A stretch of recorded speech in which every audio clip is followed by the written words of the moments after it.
মাত্র 10 কিলোমিটার দূরে, তারাতলা দিয়ে গেলে কাছেই। আমরা এখানে এসেছি যে আমরা যা ছবি পাচ্ছি ভয়ঙ্কর।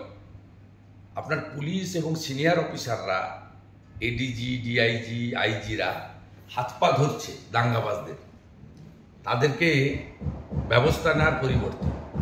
নবান্ন অভিযানে জল কামান পাওয়া যায়, টিয়ার গ্যাস দেখা যায়, ওখানে টিয়ার গ্যাস দেখা যাচ্ছে না, হাত পা ধরছেন গিয়ে দাঙ্গাবাজদের। পরিস্থিতি নিয়ন্ত্রণের বাইরে।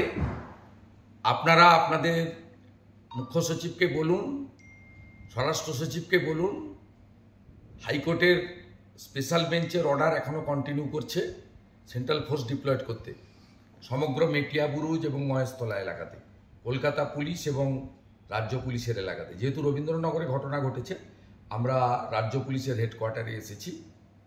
ভারতীয় জনতা পার্টির 4জন এমএলএ সাথী আছে বিরোধী দলের নেতা হিসেবে।